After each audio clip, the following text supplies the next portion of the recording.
उपास्य कीर्ता सरस्वती अर्धनोदुरितम् अज्ञानतिमिरान्धानां ज्ञानाञ्जनशलाकया चक्षुरुन्मीलितं येन तस्मै श्रीगुरुवे नमः। परम श्री परमपुराचार्य गुरुभ्यो नमः। परम गुरुभ्यो नमः। परमपुराचार्य गुरुभ्यो नमः।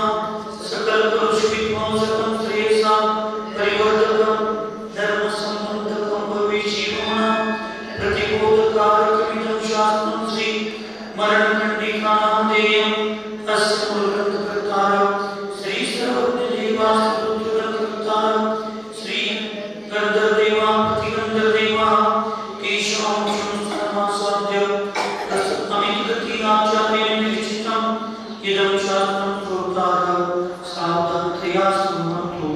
मङ्गलं भगवान् मंगलं गौतमो मुनि मंगलं कुंदकुंडार्यो जिनधर्मोऽस्तु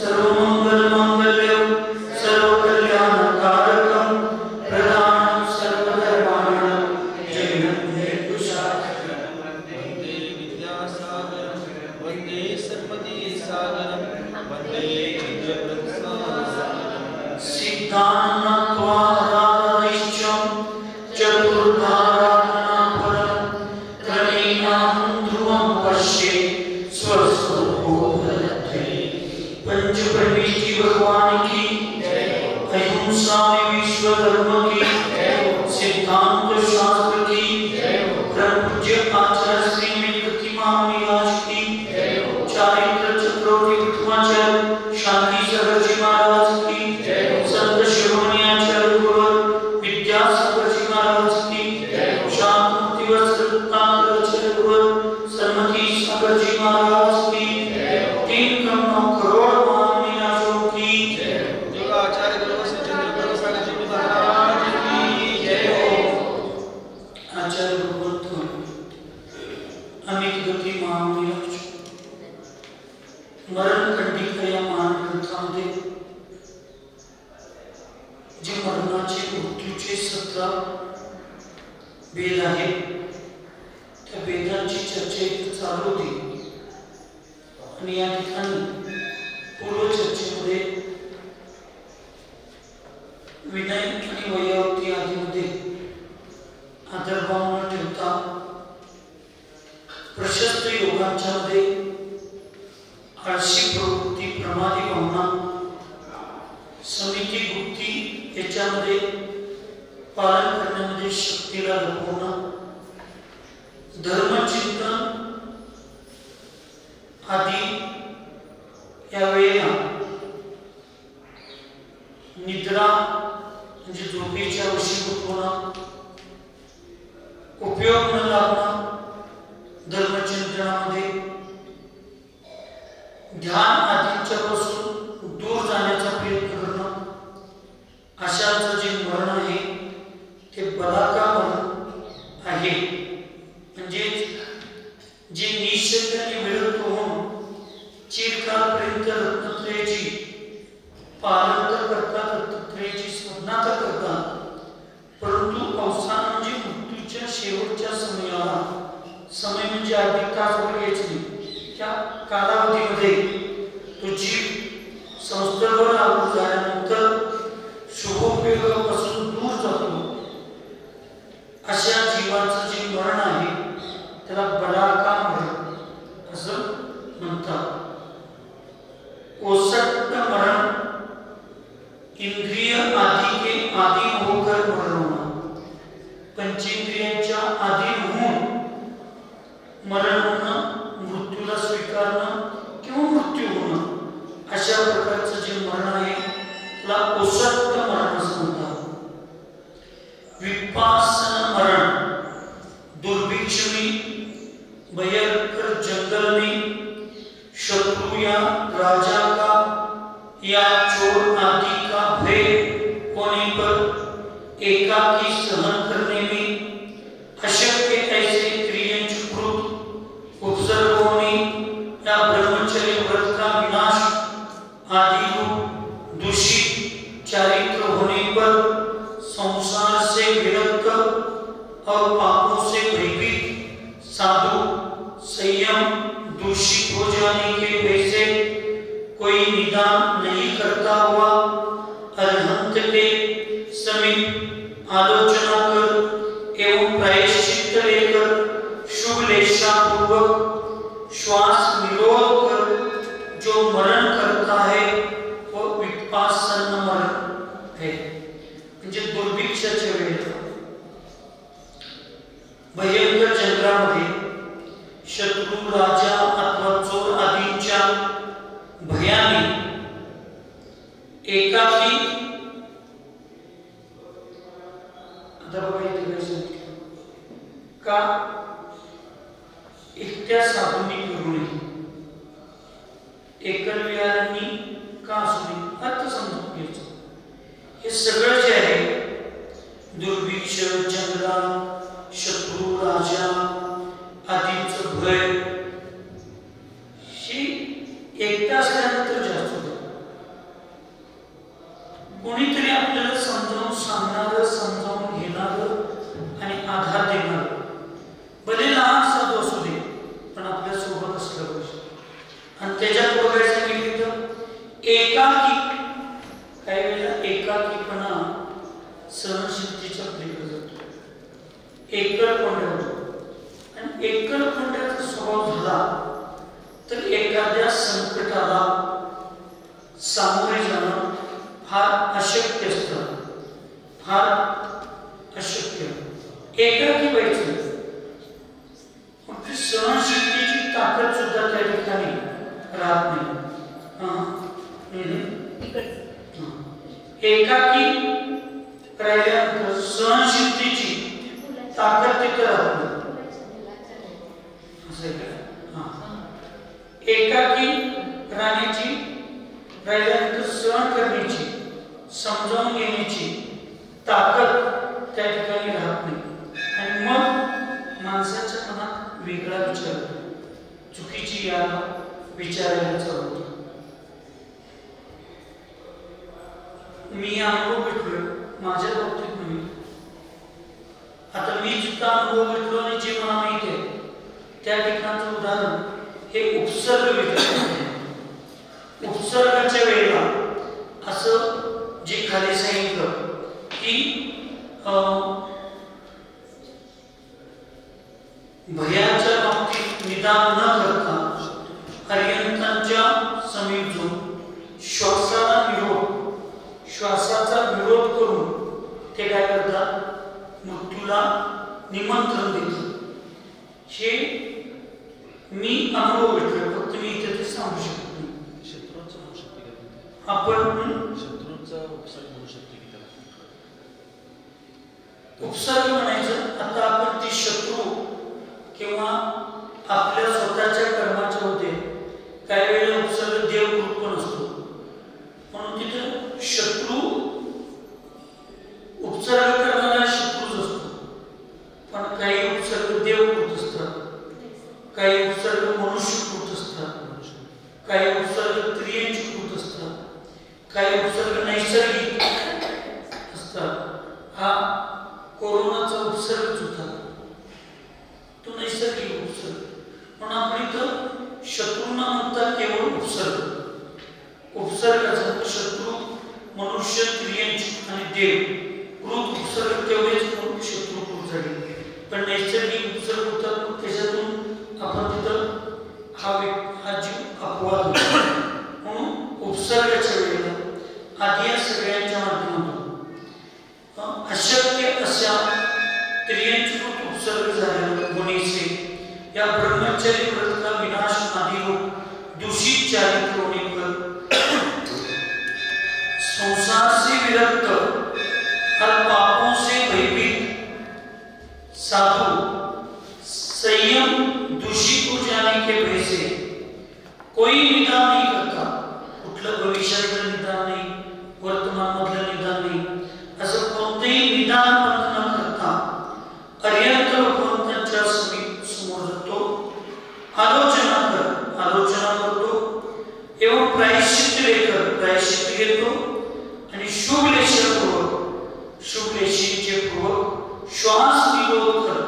श्वासाचा निरोध जो मरण करत आहे, जे मरण करतात त्याला विपासन मरण असं म्हणतात.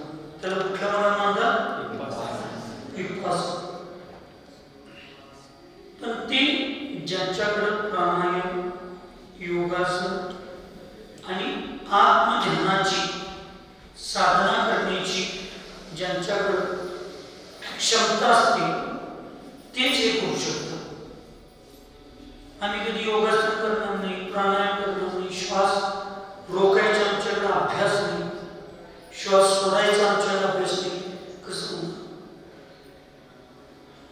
मी त्याच्यात आळशी आहे, परंतु साधूंनी योगासन प्राणायाम याची सवय लावून घेतली पाहिजे. सवयीचा अर्थ ते व्यसन नाही, सवयीचा अर्थ रत्नत्रयाची साधना करण्यासाठी शरीराची सुद्धा फार आवश्यकता असते. काही साधूंच्या चर्चा करताना, अरे शरीर कुदगल आहे, त्याच्यासाठी कशाला विकल्प करायचा आहे, ते का आपलं आहे काय? अरे आपलं नाही, मग पोटाला कशाला करतात? पोटाला करताना शरीराची काळजी, बाकीचं सगळं करताना शरीराची काळजी. थंड लागायला छत्री घ्यायला शरीराची काळजी, पाऊस लागायला लागल्यावर छत्रीची काळजी, तेव्हा शरीर आहे. आणि मग म्हणजे माझ्यासाठीच आपल्याला आळस आहे, त्याच्यात योगासन करायचं नाही, प्राणायाम, मग मी आळशी आहे किंवा मला त्याच्यात आवड नाही, माझी इच्छा नाही, हे कसं सांगायचं? हे सांगायच्या वेळेला आपला आळशी स्वभाव, आपला हे सगळं स्वभाव सांगायचं नाही. आपली चूक झाकायसाठी मला कुठंतरी लय वैराग्य असं सांगायचं नाही. आता शरीर कुदगल आहे, ते काय सोडायचंच आहे, ते काय आपलं आहे काय, असं नसते. लक्षात ठेव, सगळीतलं सोडायचंच आहे, सगळं सुटणार, काय राहणार नाही. पण ती सोडताना भूमिका, ते सोडताना परिणाम, ते सुटत असताना जे विचार आहे त्या विचारावर फार महत्वाचं आहे. काय आता माताची समाधी नाही घेतली, आम्ही भविष्यात समाधी नाही घेतलो तर आम्ही काय 200 वर्ष जिवंत राहणार? ते सुटणारच आहे. त्याचा काळ, त्याची आयुची स्थिती, या सगळ्या गोष्टी संपल्यावर ते संपणार आहे, सुटणार आहे. पुन्हा कोण ताम्रपत्र घेऊन आलेलं नाही. पण या सगळ्या गोष्टी जरी असल्या तरी आम्ही येऊन सोडणं आणि ते येऊन सुटणं. जसं एखादा कैदी आहे, आता एखाद्या कैद्याला 14 वर्षाची जन्मठेपाची शिक्षा होते. मग त्याला तिथं गेल्यानंतर पश्चाताप होतो की आपण चुकीचं केलं, असं वागणं नको, असं करायला. आणि त्या पश्चाताप झाल्यानंतर तू तिथं चांगलं वागायला चालू होतो. आणि तिथं चांगलं वागल्यानंतर तिथं कोर्टात, न्यायालयात सुद्धा, तिथं जेलमध्ये सुद्धा अशा व्यवस्था. मग तू जेलर काय करतो? रिपोर्ट तयार करतो आणि तो पाठवतो की या कैद्याला पश्चाताप झाला, इथं आल्यापासून तो सगळ्या नियमांचं आणि आदर्श जीवन जगण्याचा प्रयत्न तो करतो आहे. आणि त्याच्यावर करुणा भावनेनं आपण त्याच्या बाबतीत विचार करावा, त्यालाही अर्ज देण्यासाठी सांगतात. आणि मग अशा वेळेला कोर्ट त्याला 1, 2 वर्ष, 3 वर्ष, 4 वर्षाची शिक्षा काय करते? कमी करते. आणि त्याला एक चांगलं जीवन जगण्याची संधी न्यायालयाच्या माध्यमातून मिळत असते. आता बघा, 14 वर्षाचा जेल भोगून पण एक कैदी बाहेर आला, तो तुरुंगात बाहेर पडलाय की नाही? पडला.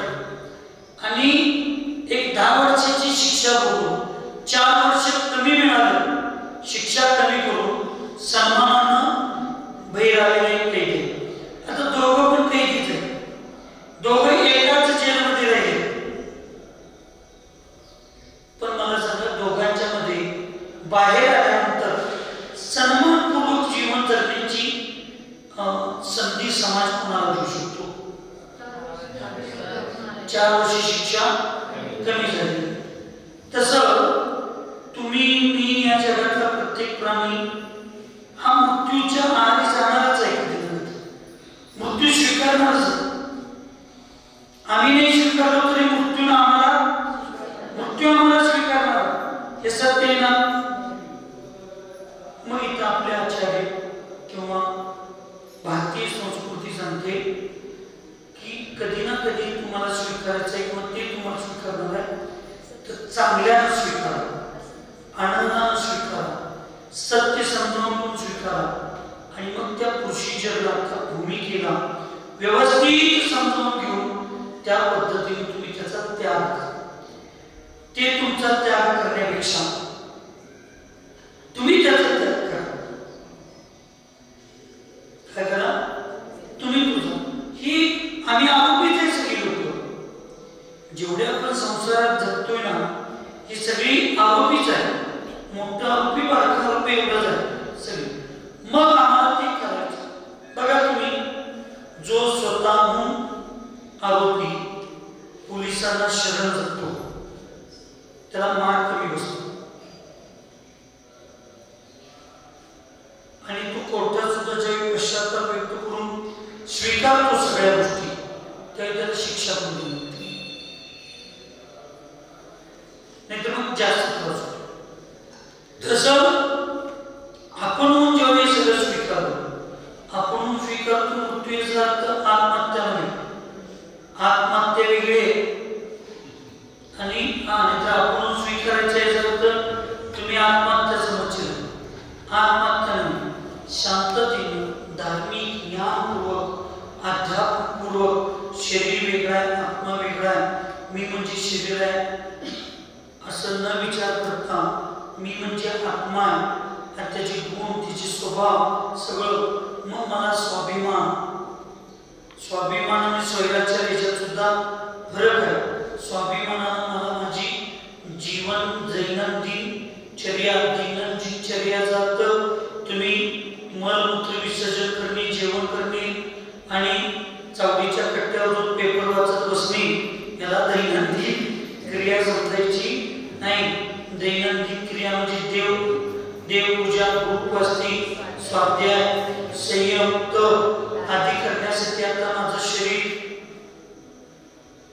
इथे ज्यावेळी समाधीची भूमिका असते ना, ते दान घ्यायचं. समाधी स्वीकारण्याची क्षमता म्हणजे योग्यता आणि दान याचा काही संबंध नाही. इथं फक्त श्रावक असेल तर देवपूजा, गुरुपस्ती, स्वाध्याय, संयम, तप इथपर्यंतच येत. हे करण्यासाठी माझ्या शरीराची आता अनुकूलता होईल. ते शरीर मला काय होईना साथ देईना आणि त्याच्यामुळे माझ्या कर्तव्यात, माझ्या नियमात, माझ्या व्रतात दोष आणि शिथिलता निर्माण व्हायला लागली. मग उपसर्गामुळे बंदी होते. अशा वेळेला उपसर्गाच्या वेळेला वेळ कमी असतो आणि अशा बाबतीच्या वेळेला मग 12 वर्षाची काय करायची असते? संलेखन स्वीकारून मग शरीराला हळूहळू पुरुष करणं, कषायांना पण पुरुष करणं आणि व्रत संयमामध्ये वृद्धी करत जाणं, अशा प्रकारची ती भूमिका असते. म्हणून इथे सांगितलं की दुर्भिक्ष, जंगलात, भयंकर जंगलामध्ये शत्रू, राजा, चोर आदीच्या करोनाला उपसर्ग, एकाकीपणा. म्हणून एकलकुंड्या राहायचं असते.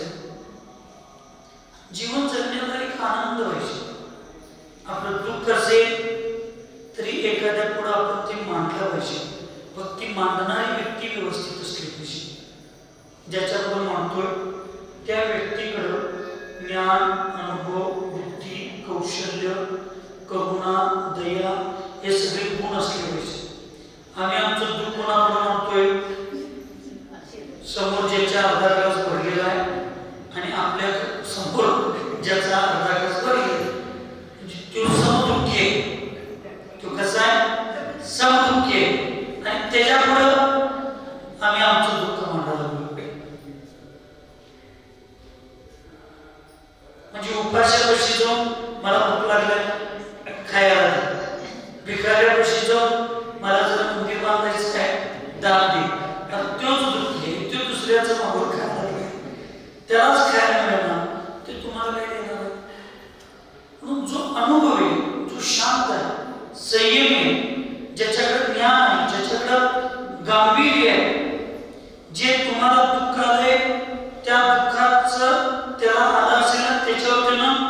विजय मिळवला, त्यानं त्याची भूमिका समजावून घेऊन त्याला थांबवलाय, अशा व्यक्तीकडे गेलं पाहिजे आपण.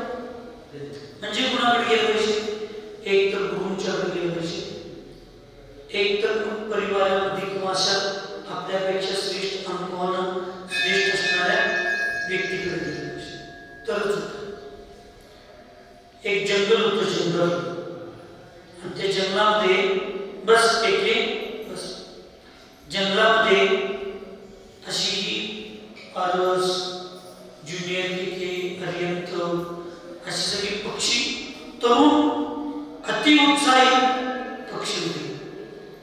आणि त्यांच्यात एक त्या जातीचा एक जो आहे पक्ष्यांचा ग्रुप, त्याच्यामध्ये एक वीरसागर महाराजांच्या सारखा म्हातारा वयोवृद्ध झालेला असा एक पक्षी होता. त्यांच्या अपेक्षा म्हाताराचं मी अपेक्षा बोललो. कसं काय तुम्ही स्वाध्याय करताना मला कळतच नाही, कसं काय ज्ञानी तुम्ही लोक का उगाच मला परत आता त्यांच्या अपेक्षेनं म्हाताराच आहे. तुम्ही असं समजू नका, ज्ञानी लोकांना समजून घ्या, काल जन्मलेला पोरगा पण म्हाताराचा आहे, तर तो प्रत्येक समयाला मृत्यूच्या जवळ चालला. प्रत्येक समयाला त्याच्या आयुकर्माचा काय व्हायला लागलाय? क्षय व्हायला लागला. मग आयुकर्म कमी होणं म्हणजेच काय होणं? म्हाताराच होण्यासारखे ते. अपेक्षा पूर्ण आम्ही करत नाही, म्हणून आम्ही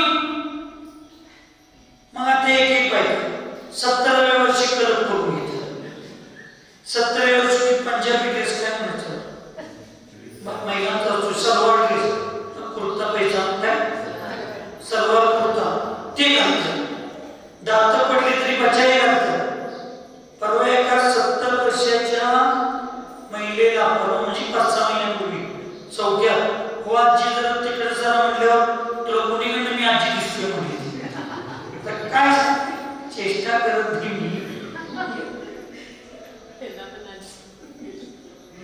ह्याला पण आजी म्हणले चालत नाही, देशमानी करते ना.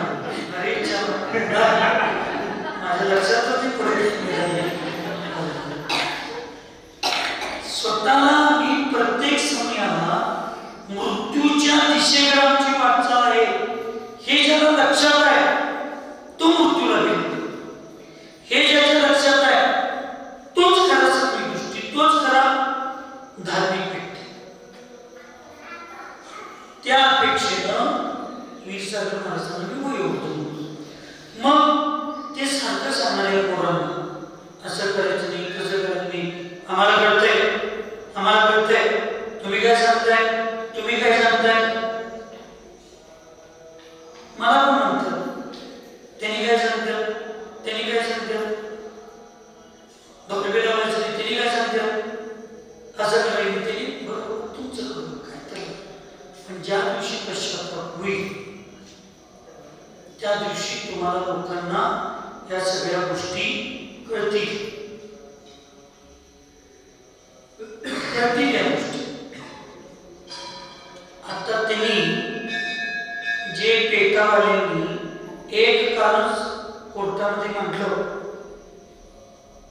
त्यातले एक कारण आहे की अति कर्कश आणि मोठ्या आवाजाच्या साऊंड मध्ये या हत्तींना मिरवणुकीमध्ये सहभागी करतात आणि त्या अति कर्कश आवाजाच्या प्रभावामध्ये हत्ती आपलं संतुलन सोडू शकतो, बिघडू शकतो.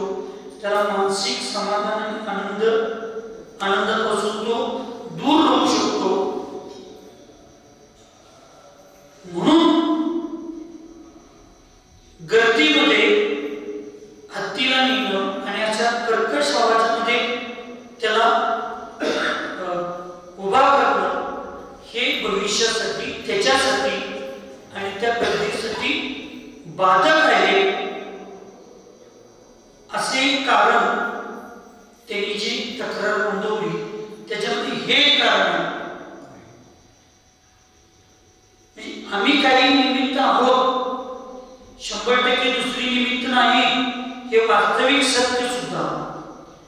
कधी तर आपण स्वीकारलं पाहिजे. आणि म्हणून जेवढं आमचं प्रेम, आमची इच्छा, आमच्या भावना त्या हत्तीला आणण्यासाठी, तेवढं भविष्यातल्या त्या हत्तीला त्रास होऊ नये याच्यासाठी आमच्या काही चुकीच्या भावनेना आम्ही बंधन घालून आम्ही काही आमच्या चुका सोडण्याची तयारी सुद्धा आमची असली पाहिजे. नाही उद्या ते आणायच्या वेळेला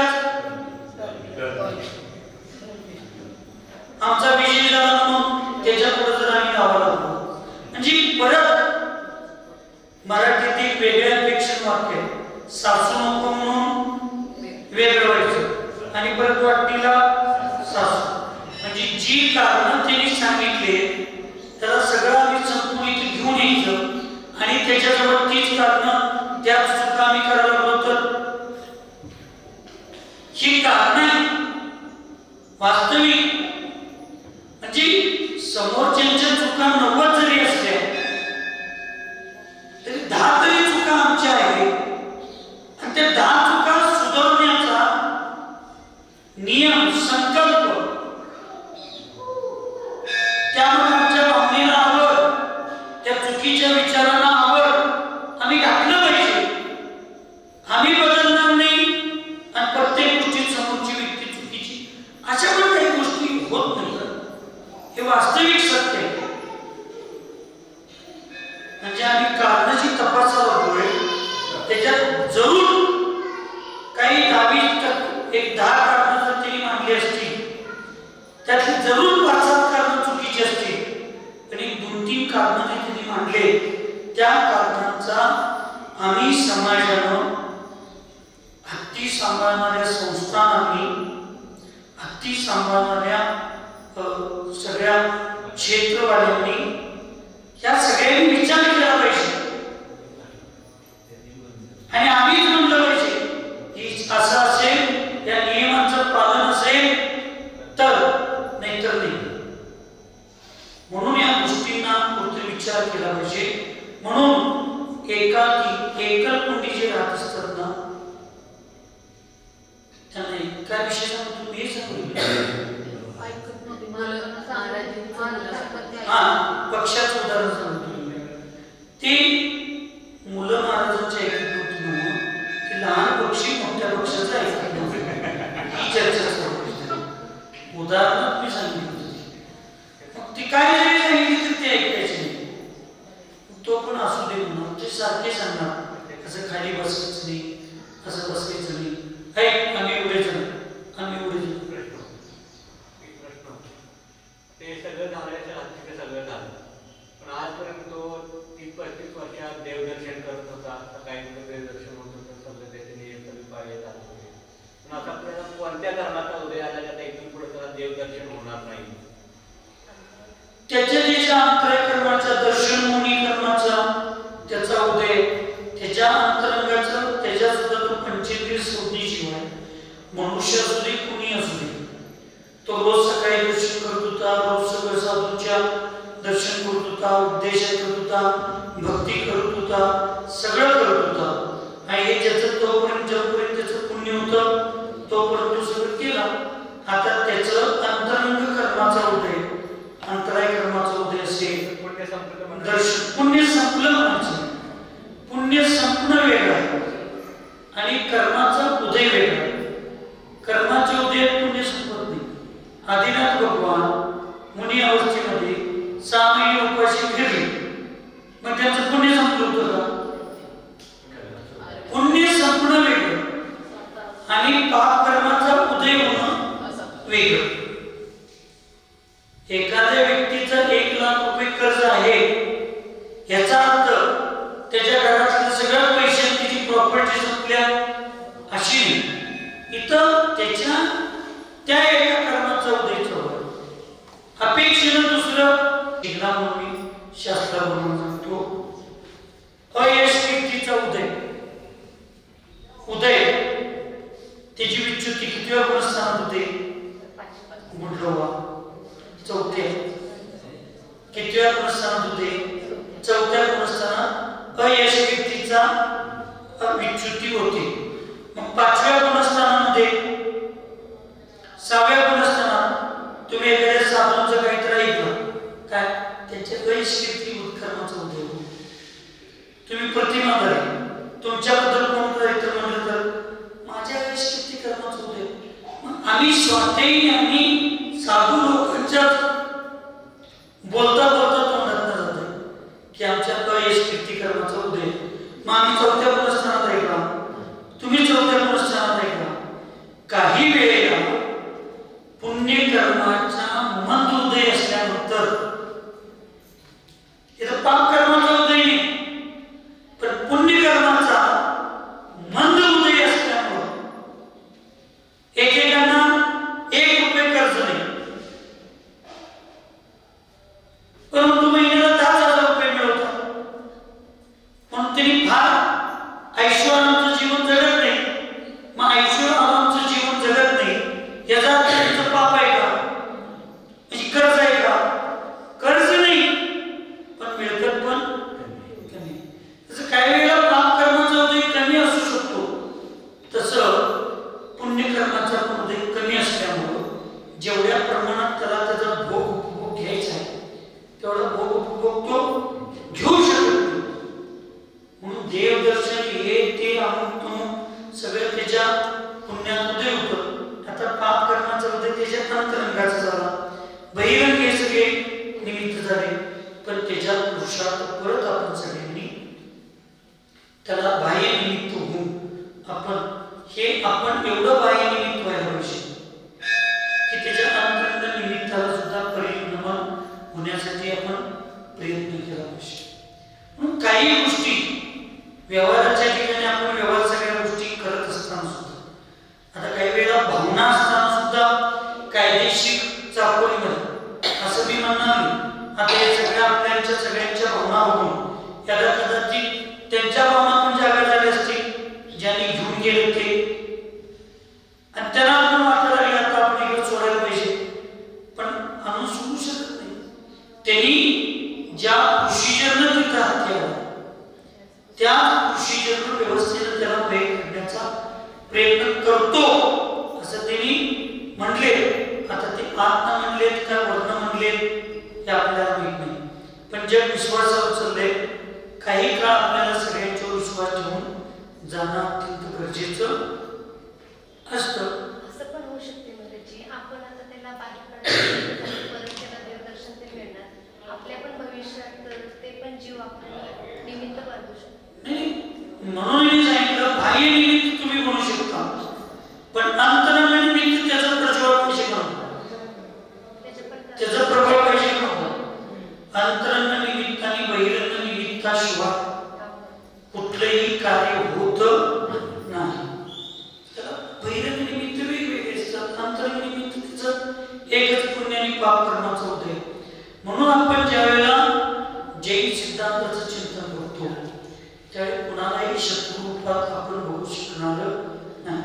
आम्ही 2-3-4 दिवस सगळे बोललो सांगितलो भविष्यात एक जीवद्रव्य म्हणून आम्ही सगळ्यांच्या बाबतीत बोलणार पण कर्म सिद्धांताचं ज्यावेळी चिंतन करतो त्यावेळेला एकट्याच्या एका निमित्तानं काही होत नाही ते दुसरं निमित्त पण त्याला बाह्य निमित्त अंतरंग निमित्त पण असतं हे समजून घेतो. म्हणून अशा उत्सर्गाच्या वेळेला किंवा चारित्र्यामध्ये दूषण लागल्यानंतर संसारापासून तो विरक्त होतो पापाने भयभीत होतो आणि संयम दूषित झालेल्या भीतीने तो निदान न करता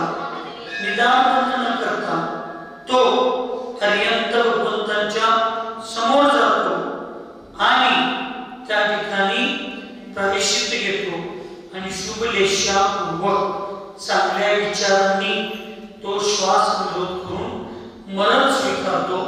त्याला विपासन मरण आणि मग ते पक्षी एकदा काय झालं तिथं एका शिकारी आणि जाळी टाकला आणि त्या जाळी टाकल्यानंतर त्याच्यात ते बारके पक्षी सगळे पायाने अडकून पडले. किती सुटण्याचा प्रयत्न करू लागले अडकले तरी ते अडकत नव्हते. तुम्हाला वाटलं मी उदाहरण विसरून पुढे चाललोय, असं कधीच होत नव्हतं. अजूनपर्यंत झालं नाही. आता वय कमी झाल्यामुळे जरा कधी भविष्यात झालं तर काही सांगू शकणार नाही. किती दंगा करायला लागले ते सुटायला, त्याच्यातून बाहेर पडता. त्यावेळी तिथं वर बसलेला तो म्हातारा पक्षी सांगतो, तुम्हाला मी कायम सांगतो असं करायचं नाही, असं करायचं नाही. तुम्ही ऐकलं रोज आता तुमचं लेक्चर जाऊ नका, यात बाहेर कसं पडायचं ते सांगा. मग त्यावेळी सांगितलं त्यानं, किती तुम्ही तुमच्या शक्तीचा वापर केला तर आता त्याच्यातनं बाहेर पडणार नाही. मग तुम्ही आता सगळी मेलोय असं पडतं. मी तुम्हाला सूचना देतो, तो शिकारी जवळ आला की तुम्ही मेल्यागत पडायचं. मेल्यागत पडायचं म्हणजे मग त्याला तो शिकारी करेल, तो म्हातारा पक्षी त्याला श्वास रोखायचं कसं, या सगळ्या गोष्टी त्या 2-3 तासात तो शिकवतो, तो शिकतो, ते सगळे शिकतात आणि मग त्यांनी सूचना दिल्यावर ते सगळे श्वास रोखतात. त्या शिकाऱ्याला वाटते ते सगळे मेले म्हणून तू शेवटच्या पक्षाची चाल निघूपर्यंत मी दुसऱ्यांदा जोपर्यंत सूचना देत नाही तोपर्यंत कोणी उडायचं नाही. आणि दुसरा माझा शिकणार आला की एकदम सगळे भरारी घ्यायची, असं तो कोण सांगतो? श्रुतमती माता यांच्यासारखा म्हातारा पक्षी, अनुभवी, शाना, हुशार, ज्ञानी, विद्वान, असा तो म्हातारा पक्षी सांगतो. ठीक आहे म्हणतो ते, आणि बरोबर पहिली सूचना दिल्यावर ते श्वास रोखतो. शेवटच्या पक्षाच्या पायातलं ते जाळ काढल्याबरोबर तो दुसऱ्यांदा सिग्नल दिल्यावर एकदम फुल करून ती सगळी उडून जातात आणि स्वतःचं जीवन सुरक्षित करतात. प्रत्येक वेळेला शक्ती पण चालत नाही, काही वेळेला युक्ती पण वापरावी म्हणून काही वेळेला शक्तीपेक्षा युक्ती श्रेष्ठ करते. छत्रपती शिवाजी महाराजांच्याकडे शक्ती पण होती, युक्ती पण होती. ज्यावेळी त्यांना वापर करायचा शक्तीचा, त्यावेळी शक्तीचा वापर शत्रूंच्या पुढे केला. ज्यावेळी त्यांना युक्तीचा वापर करावासा वाटतो त्यावेळी युक्तीचा वापर केला. म्हणून महाराष्ट्राच्या राजकीय किंवा सामाजिक क्षेत्रामध्ये महाराष्ट्राचे दैवत म्हणून शिवाजी महाराजांना जे मानलं जातं त्याचं कारण त्यांनी योग्य ठिकाणी शक्ती, योग्य ठिकाणी युक्ती या सगळ्याचा वापर करत होते. म्हणून त्यांना न्याय प्रविष्ट राजा असं भारताच्या व्यवस्थेमध्ये अनन्य साधारण त्यांच्याकडं म्हटलं. हे आम्ही समजून घेतलं पाहिजे. जो राजा केवळ शक्तीचा उपयोग करतो त्याचंही भविष्य फार मोठं नसतं. जो राजा नुसता युक्ती म्हणत जातो त्याचंही फार मोठं भविष्य नसतं. जो शक्ती आणि युक्ती या दोन्हीचा उपयोग योग्य वेळेला करतो ते महत्वाचा शब्द आहे. योग्य वेळेला करतो त्यालाच खरा राजा म्हणतात. आणि तेच आमच्या जैनांना सांगितलंय, द्रव्य, क्षेत्र, काळ, भाव, भव, परिस्थिती बघून आपला निर्णय आणि आपल्या ज्ञानाचा उपयोग केला पाहिजे. तर त्याला असं विपासन मरण असं म्हणतात. गिद्ध पुट्ट मरण उपर्युक्त कामों से और उपर्युक्त ही आत्मविशुद्धि से युक्त जो मुनि शस्त्र द्वारा प्राण त्याग करते वह बुद्ध पुट्ट मरण है. इन दोनों मरणों का निषेध भी नहीं है और आज्ञा भी नहीं है, न्यूट्रल है. आता वरची सगळी कारण घ्यायचं. दुर्भिक्ष, उपसर्ग, देव, त्रियंच, मनुष्य, चेतन, अचेतन आदी एकाकी, हे सगळं तिथं कारण घ्यायचं. मगाशी तिथं श्वास रोखून शुभ भावना आहे, चांगल्या भावना आहे म्हणून श्वास रोखून त्यांनी मरण स्वीकारलं. आता इथं शस्त्रानं म्हणजे इथं पण परिणाम शुभ आहे. इथं कारण बाहेरचे निमित्त सगळे, फक्त निमित्त जे आहे मृत्यूचं श्वास रोखणे अथवा शस्त्र एवढाच फरक आहे. म्हणजे याला करू नका पण म्हटलं नाही आणि करा पण म्हणलं. जसं साधूंचं अनुभव वचन असतं, महाराजी आमच्या धाराशिवला या. महाराजी येतो पण म्हणत नाही, नको पण म्हणत नाही, बघूया म्हणतात नाही. तसं अनुभव करा पण नाही, नको पण नाही. करा म्हटलं तर तो राजमार्ग होईल, करा म्हटला तर तो राजमार्ग करेल. नको म्हटलं तर शास्त्राच्या विरुद्ध गेले होते. पूर्वीचे साधू केले ते मग चुकीचे असते. ज्यावेळी हा प्रसंग आपण घेतो, सांगावं घ्या आपल्या मनामध्ये एक शंका आहे कायमची की तो जीव असा होता, एवढा पुण्यशाली होता, तरी पण त्याचं मरण असं का झालं, असे चिंतनाला विषय असणारा शास्त्रातला आगमातले एक उदाहरण आहे.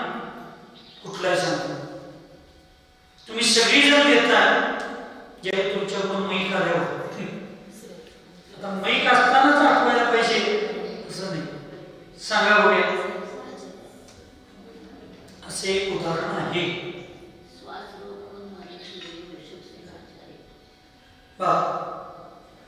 पुढं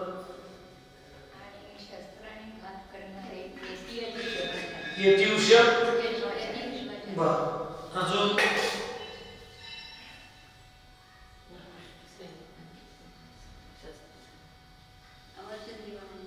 श्रेणिक राजा तीर्थंकर प्रकृतीचा बंध. मी आगम याचा अर्थ चतुर्थ कालामध्ये. हे सगळे तुम्ही जे उदाहरण दिला हे उदाहरण पंचम काळातले झाले. आगमाचा आधार घेऊन आगमात येणारे विषय जे आहेत ते कुठले, चतुर्थ काळात. कोण? श्रेणिक राजा, तीर्थंकर प्रकृतीचा बंध, शाही श्रमिक दृष्टी.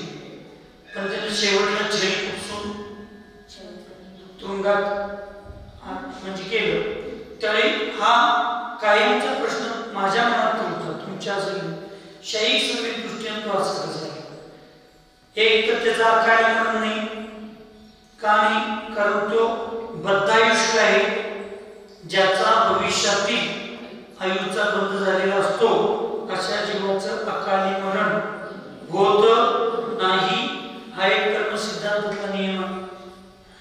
त्यामुळे तो अकाली मरण नाही. त्यावेळी त्यांनी उपसून घेतलं, पण त्यांना पहिला नरकाचा बंद झाला होता, त्यामुळे त्यांचं अकाली मरण नाही. पण ते नरकातच जाणार होते हा नियम होता. आणि बाह्य निमित्त त्याचा मुलगा म्हणून त्यांनी शुभ परिणामाने, कारण शाही समीप दृष्टी त्यांच्या एकदम अशुभ रेषा असणार नाही. कृष्ण नील कापोत या जरी असल्या त्यापैकी तर कापोत तर असणार आहे, शाही समीप दृष्टी एकदम कृष्ण पण असणार नाही.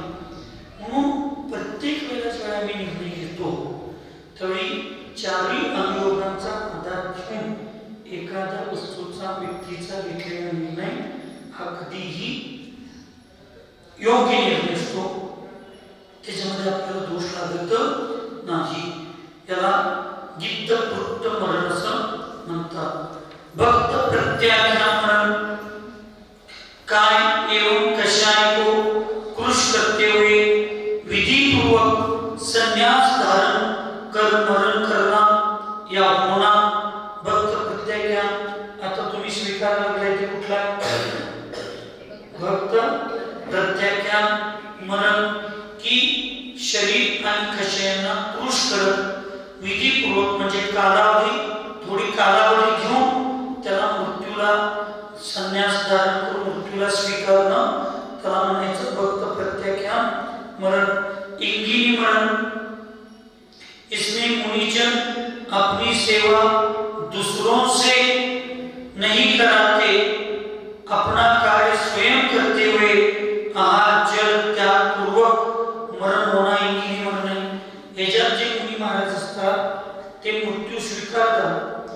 सेवा करून घेतात करतात, जी शरीराची सेवा करतात, पण ते स्वतःची सेवा स्वतः करतात. इतरांचा आधार शारीरिक सेवेसाठी ते घेत नाही. धार्मिक उपदेश, स्थैर्य ह्याच्यासाठी तो आधार घेतात. पण हात पाय दाबून घेणं, चटई हातून घेणं, कमंडल आणा, हे आणा, साम्या ऑर्डर होती, तसं न करता स्वतःचं काम ते स्वतः करतात. त्याला इंगिनी मरण म्हणतात. प्रायोगमन मरण, स्वपर सेवा से रहित, आहार जल त्याग कर वन आदि एकांत स्थान में अकेले रहकर काष्ठ सदृश शरीर का त्याग कर उत्तम ध्यान में लीन रहते हुए प्राण विसर्जन या मरण करना प्रायोगमन मरण है. स्व पर सेवा, दुसरों की सेवा म्हणजे दुसऱ्यांच्या करण्यानंतर सेवा नाहीच नाही, पण स्वतः सुद्धा स्वतःच्या शरीराची सेवा न करता आहार जल पाण्याचा सगळ्याचा त्याग करून एकांत स्थानामध्ये एकतर काष्ट म्हणजे लाकडासारखं वाळलेल्या लाकडासारखं आपल्या शरीराला असं त्याग करून ध्यानामध्ये लीन होऊन प्राणाचा विसर्जन करणे, मरण करणे, त्याला प्रायोगमन मरण असं म्हणतात. केवली मरण या पंडित मरण 14वें गुणस्थान में केवली जिनका निर्वाण या मोक्ष होना, केवली मरण या पंडित मरण है. जी 14व्या गुणस्थानातील केवली भगवंतांचा जो मोक्ष आहे किंवा त्यांचं जे मरण आहे त्या मरणाला काय म्हणतात? पंडित मरण असं म्हणतात. असं आपण सगळे समजावून घ्यायचं. आणि याच्यात जे शुभ मरण सांगितलं, कुठलं मरण? शुभ मरण, भक्त प्रत्याख्यान मरण, इंगिनी मरण, प्रयोगमन मरण, केवली मरण हे प्रामुख्यानं शुभ मरण आहे. पूर्वी सांगितलेले पंडित मरण, पंडित मरण, जे पंडित मरण आधी सगळे शुभ मरण आहे. बाल पंडितापर्यंत सुद्धा शुभ मरण म्हटलेलं आहे. पण अपेक्षेनं सम्यक दृष्टी जरी असला तर बाल मरण थोडं त्या ठिकाणी बाल नियमानच अशुभ आहे. परंतु बाल मरण संयमाचा अभाव असल्यामुळं त्याला फार महत्वपूर्ण पण चुकीचं एकदम मानून चालणार नाही. कारण संवेदपूर्वक सुद्धा म्हणून महत्वाचं मानलं जातं. असे शुभ मरण जेवढे आहेत तेवढ्या शुभ मरणापैकी एखाद्याचं एका पद्धतीतून निकाल. कारण आज इंगिनी मरण तर आम्हाला माहित नाही, म्हणजे आम्ही तेवढं पुरुषार्थ आमच्यात आहे का? प्रयोगमन मरण तर या काळात होत नाही, पण किमान फक्त प्रत्याख्यान मरण आमचं साधूंचं आणि तुमच्याच गावाचं किमान बाल पंडित मरण तरी होण्याचा पुरुषार्थ, पुण्य आणि तेवढ्या भावना आमच्या तुमच्या जागृत होऊ दे, प्रकट होऊ दे. एवढीच मंगलमय भावना करू. सुखी रहे सब जीव जगत में, कोई कभी न घबरावे, वैर पाप अभिमान छोड़ जग, नित्य नहीं मंगल गावे. ओम नमः सर्वो क्षमा सबसे क्षमा. तुमच्याकडून मैक आल्यावर आता मैक असतानाच आठवायला पाहिजे असं नाही. सांगा बघूया. असे उदाहरण आहे.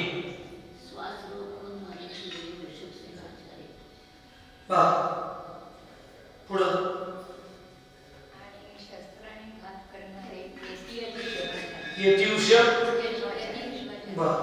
अजून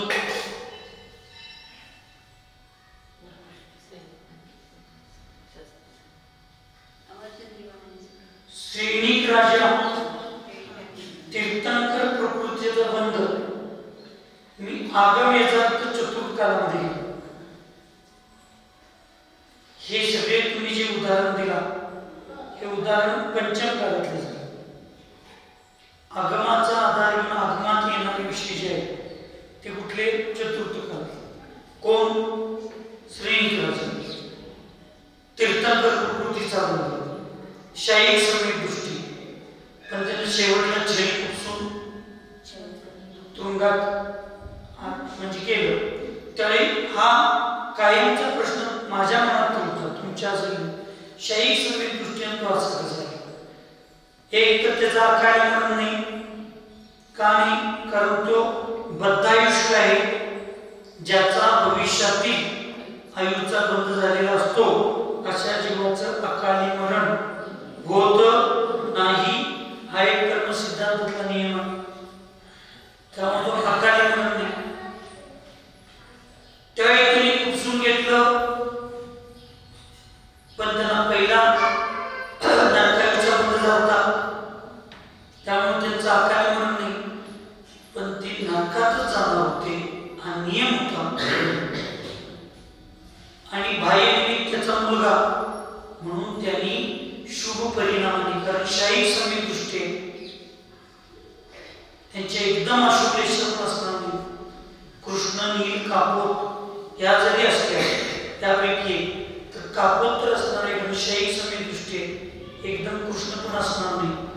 म्हणून प्रत्येक वेळेला मी निर्णय घेतो त्यावेळी चारही अनुयोगांचा आधार घेऊन एखाद्या वस्तूचा, व्यक्तीचा घेतलेला निर्णय हा कधीही योग्य निर्णय असतो, त्याच्यामध्ये आपल्याला दोष लागत नाही.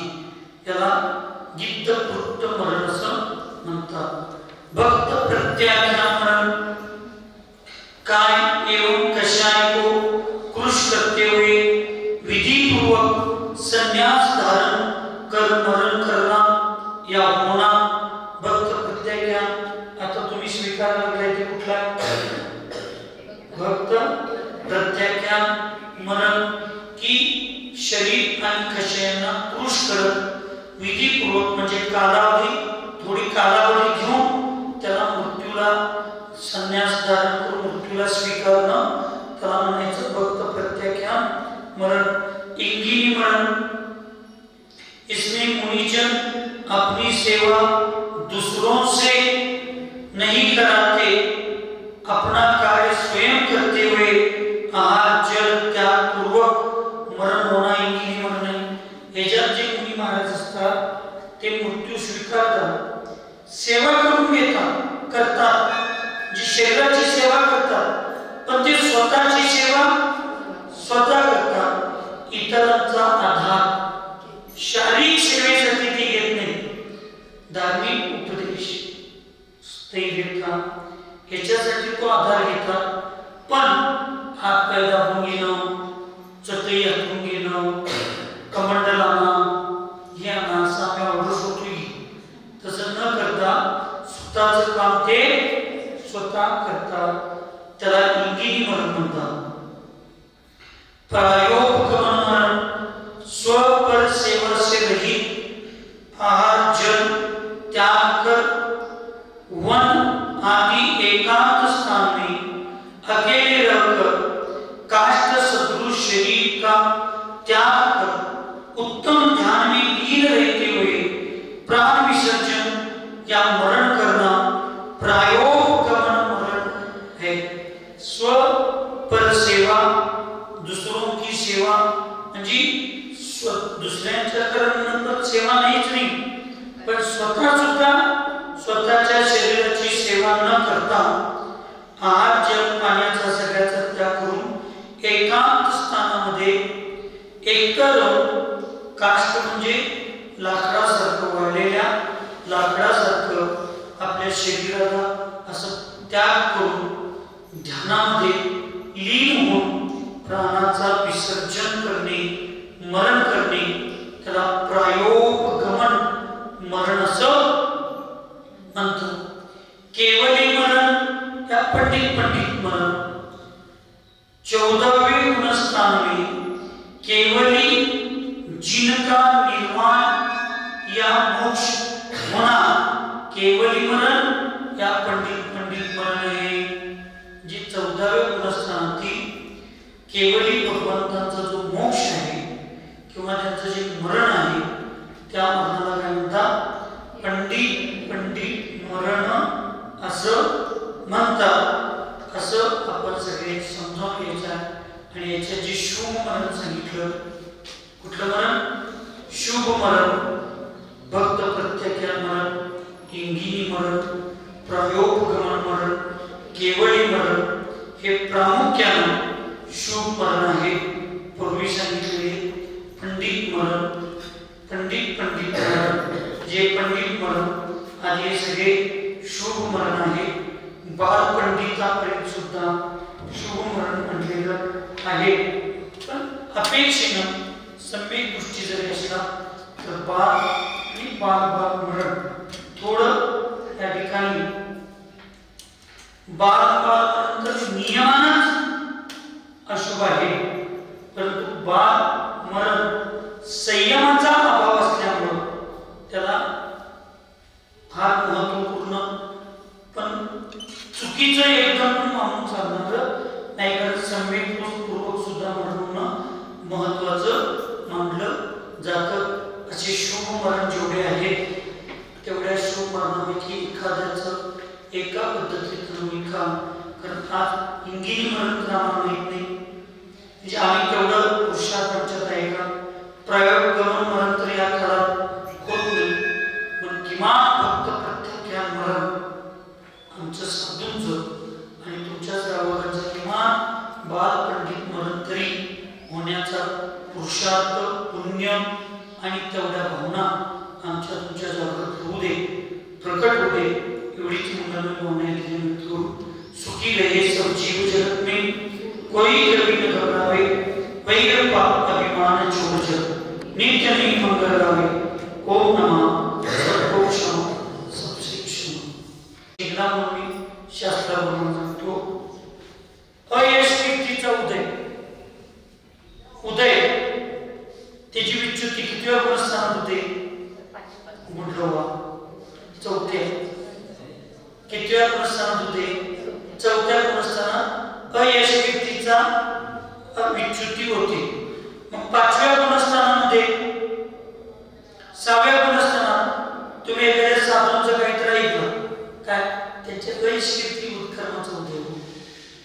तुम्ही प्रतिमा करा, तुमच्याबद्दल कोण काहीतरी म्हणलं तर माझ्या अयशक्ती कर्माचा उदय. मग आम्ही स्वाध्यायी आम्ही साधू लोकांच्या बोलता बोलता तोंडात जातं की आमच्या अयशक्ती कर्माचा उदय. मग आम्ही चौथ्या पुरस्थानात ऐकला, तुम्ही चौथ्या पुरस्थानात ऐकला. काही वेळेला पुण्यकर्माचा मंद उदय असल्यानंतर इथं पाप कर्माचा उदय नाही, पण पुण्यकर्माचा मंद उदय असल्यामुळे एकेकांना 1 रुपये कर्ज नाही, परंतु महिन्याला 10,000 रुपये मिळवतात. म्हणून त्यांनी फार ऐश्वर्याचं जीवन जगत नाही. मग ऐश्वर्याचं जीवन जगत नाही याचा त्यांचं पाप आहे का? म्हणजे कर्ज आहे का? कर्ज नाही, पण मिळकत पण कमी.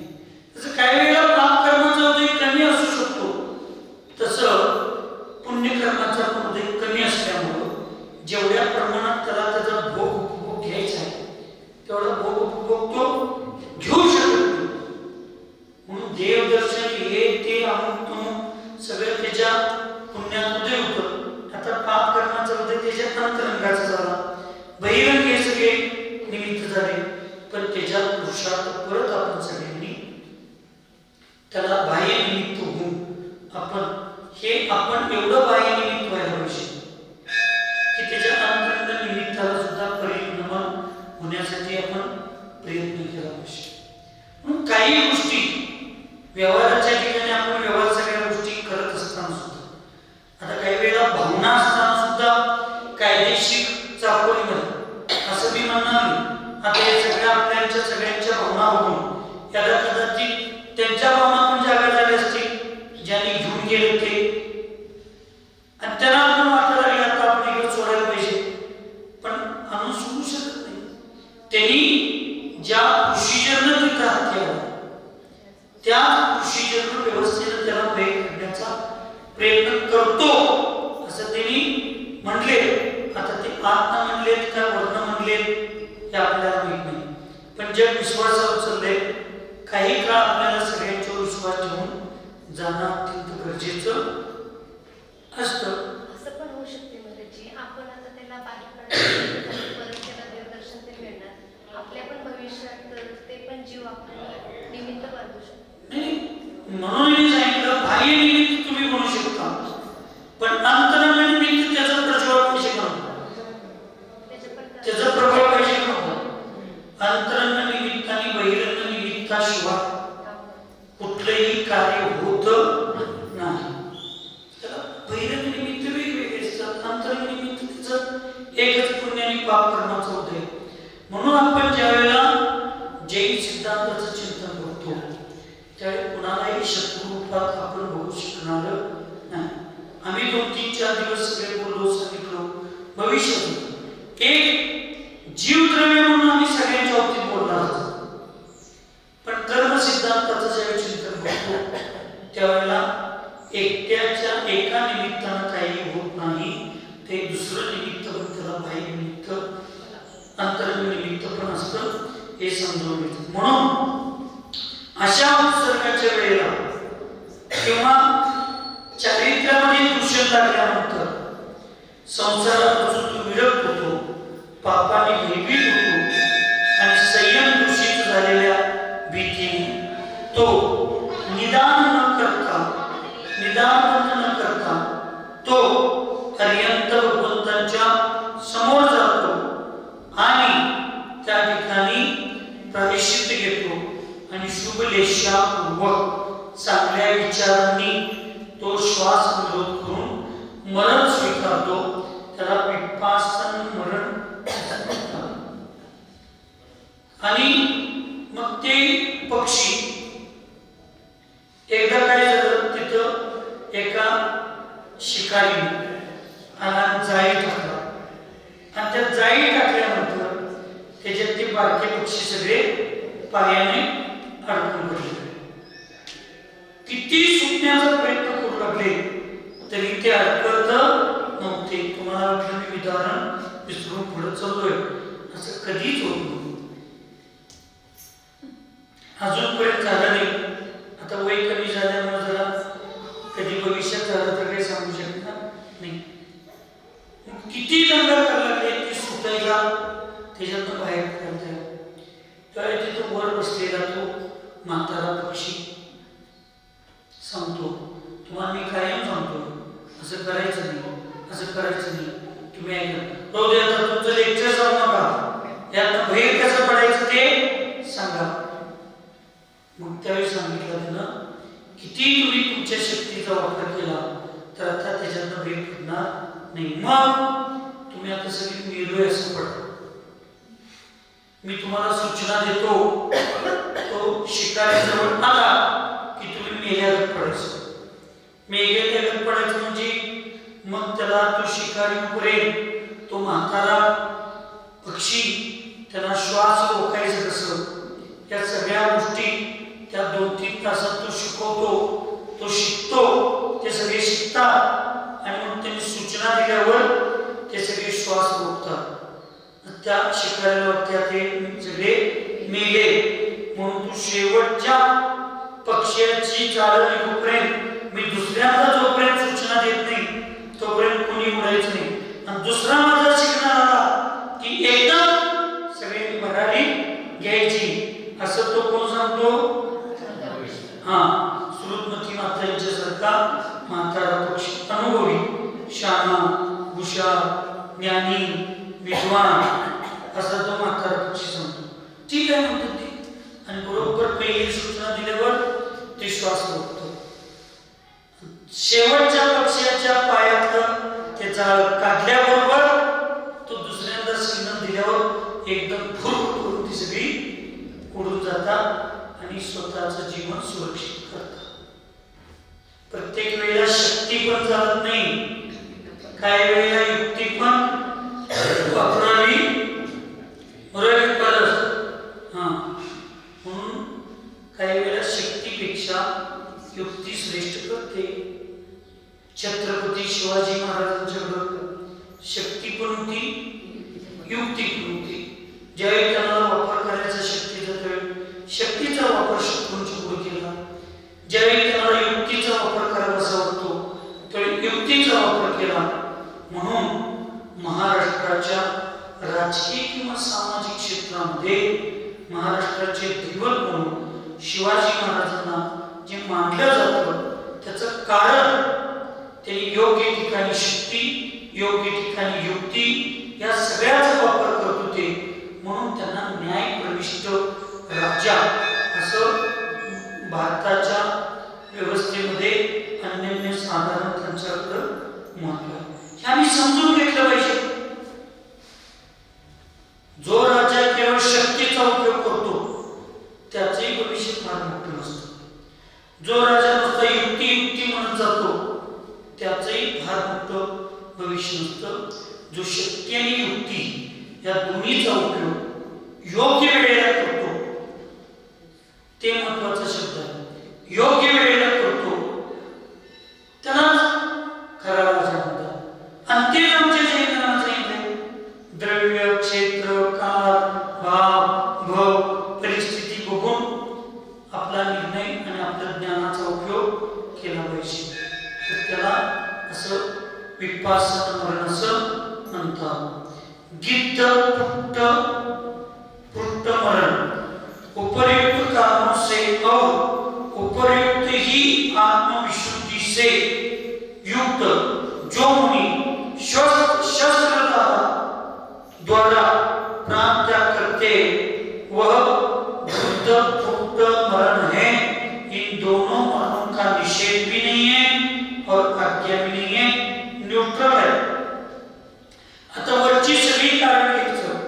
दुर्भिक्ष, उपसर्ग, देव, त्रियंच, मनुष्य, चेतन, अचेतन आदी एकाकी हे सगळं तिथं कारण घ्यायचं. मगाशी तिथं श्वास रोखून शुभ भावना आहे, चांगल्या भावना आहे म्हणून श्वास रोखून त्यांनी मरण स्वीकारलं. आता इथं शस्त्रानं म्हणजे इथं पण परिणाम शुभ आहे.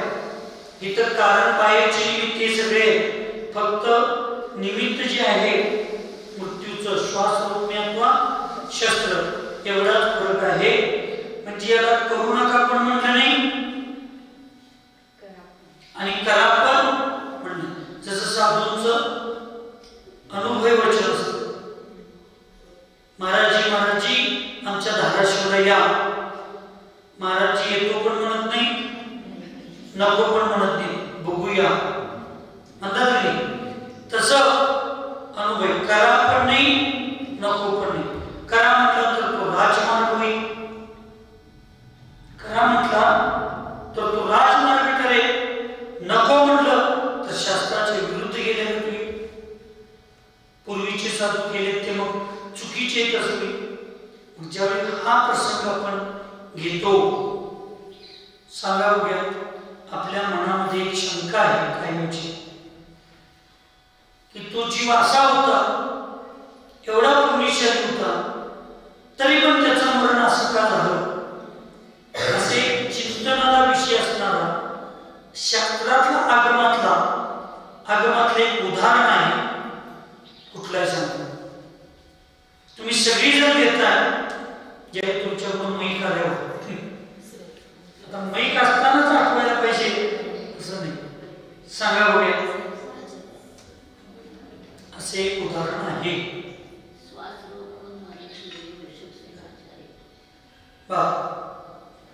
पुढं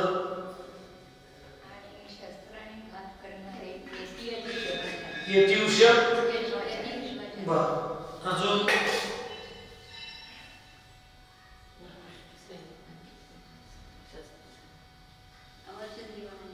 श्रेणिक राजा तीर्थंकर प्रकृतीचा बंध.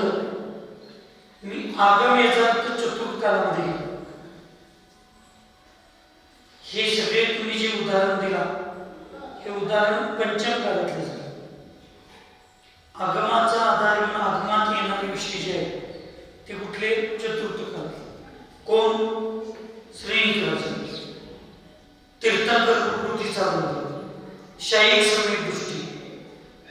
शेवटला छळी उपसून तुरुंगात म्हणजे केलं, त्यावेळी हा कायमचा प्रश्न माझ्या मनात होता, तुमच्या असेल शाही समीप दृष्टीने तो असं कसं आहे.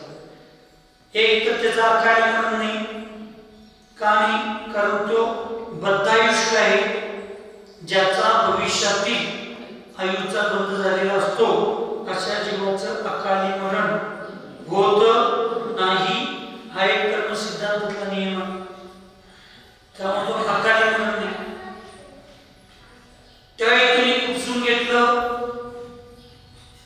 पण त्यांना पहिला नरकाचा बंद झाला होता, त्यामुळे त्यांचं अकाली मरण नाही, पण ते नरकातच जाणार होते हा नियम होता. आणि बाह्य निमित्त त्याचा मुलगा म्हणून त्यांनी शुभ परिणामाने, कारण शाही समीप दृष्टी त्यांच्या एकदम अशुभ रेषा असणार नाही. कृष्ण नील कापोत या जरी असल्या त्यापैकी तर कापोत तर असणार आहे, शाही समीप दृष्टी एकदम कृष्ण पण असणार नाही. म्हणून प्रत्येक वेळेला आम्ही निर्णय घेतो त्यावेळी चारही अनुयोगांचा आधार घेऊन एखाद्या वस्तूचा व्यक्तीचा घेतलेला निर्णय हा कधीही योग्य निर्णय असतो, त्याच्यामध्ये आपल्याला दोष लागत नाही. याला गिद्धकृत मरण असं म्हणतात. भक्त प्रत्याख्यान मरण काय एवं कशाय को कृष करते हुए विधिपूर्वक संन्यास धारण कर मरण करना या होना. भक्त प्रत्याख्यान आता तुम्ही स्वीकार लागलाय ते कुठला? भक्त प्रत्याख्यान मरण की शरीर आणि खशयांना कृष करत विधिपूर्वक म्हणजे कालावधी थोडी कालावधी घेऊन त्याला मृत्यूला संन्यास धारण करून मृत्यूला स्वीकारणं त्याला म्हणायचं भक्त प्रत्याख्यान मरण. इंगिनी मरण, इसमें मुनिजन अपनी सेवा दूसरों से नहीं कराते, अपना कार्य स्वयं करते हुए आहार जल त्याग पूर्वक मरण होना इंगिनी मरण आहे. याच्यात जे मुनी महाराज असतात ते मृत्यू स्वीकारतात, सेवा करून घेतात करतात, जी शरीराची सेवा करतात, पण ते स्वतःची सेवा स्वतः करतात. इतरांचा आधार शारीरिक सेवेसाठी ते घेत नाही. धार्मिक उपदेश स्थैर्य ह्याच्यासाठी तो आधार घेतात, पण हात पाय दाबून घेणं, चटई हातून घेणं, कमंडल आणा, हे आणा, साम्या ऑर्डर्स होती, तसं न करता स्वतःचं काम ते स्वतः करतात. त्याला इंगिनी मरण म्हणतात. प्रायोगमन मरण, स्वपर सेवा से रहित आहार जल त्याग कर वन आदि एकांत स्थान में अकेले रहकर काष्ठ सदृश शरीर का त्याग कर उत्तम ध्यान में लीन रहते हुए प्राण विसर्जन या मरण करना प्रायोगमन मरण है. स्व पर सेवा, दुसरों की सेवा म्हणजे दुसऱ्यांच्या करण्यानंतर सेवा नाहीच नाही, पण स्वतः सुद्धा स्वतःच्या शरीराची सेवा न करता आहार जल पाण्याचा सगळ्याचा त्याग करून एकांत स्थानामध्ये एकतर काष्ठ म्हणजे लाकडासारखं वाळलेल्या लाकडासारखं आपल्या शरीराला असं त्याग करून ध्यानामध्ये लीन होऊन प्राणाचा विसर्जन करणे, मरण करणे, त्याला प्रायोगमन मरण असं म्हणतात.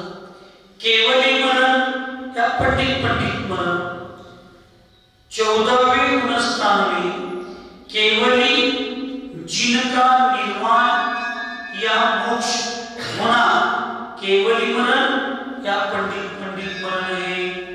जी 14व्या गुणस्थानातील केवली भगवंतांचा जो मोक्ष आहे किंवा त्यांचं जे मरण आहे त्या मरणाला काय म्हणतात? पंडित मरण असं म्हणतात. असं आपण सगळे समजावून घ्यायचं आणि याच्या जे शुभ मरण सांगितलं कुठलं मरण? शुभ मरण, भक्त प्रत्याख्यान मरण, इंगिनी मरण, प्रयोगमन मरण, केवळी मरण हे प्रामुख्याने शुभ मरण आहे. पूर्वी सांगितलेले पंडित मरण, पंडित मरण, जे पंडित मरण आधी सगळे शुभ मरण आहे. बाल पंडितापर्यंत सुद्धा शुभ मरण म्हटलेलं आहे. पण अपेक्षेनं सम्यक दृष्टी जरी असला तर बाल मरण थोडं त्या ठिकाणी बाल नियमानच अशुभ आहे. परंतु बाल मरण संयमाचा अभाव असल्यामुळं त्याला फार महत्वपूर्ण पण चुकीचं एकदम मानून चालणार नाही. कारण संवेदपूर्वक सुद्धा म्हणून महत्वाचं मानलं जातं. असे शुभ मरण जेवढे आहेत तेवढ्या शुभ मरणापैकी एखाद्याचं एका पद्धतीतून निकाल. कारण आज इंगिनी मरण आम्हाला माहित नाही, म्हणजे आम्ही तेवढं पुरुषार्थ आमच्यात आहे का? प्रयोगमन मरण तर या काळात होत नाही, पण किमान फक्त प्रत्याख्यान मरण आमचं साधूंचं आणि तुमच्या सर्वांचं किमान बाल पंडित मरण तरी होण्याचा पुरुषार्थ, पुण्य आणि तेवढ्या भावना आमच्या तुमच्या जागृत होऊ दे, प्रकट होऊ दे. एवढीच मुलांना भावना करू. सुखी रहे सब जीव जगत में, कोई कभी न घबरावे, वैर पाप अभिमान छोड़ जग, नित्य नहीं मंगल गावे. ओम नमः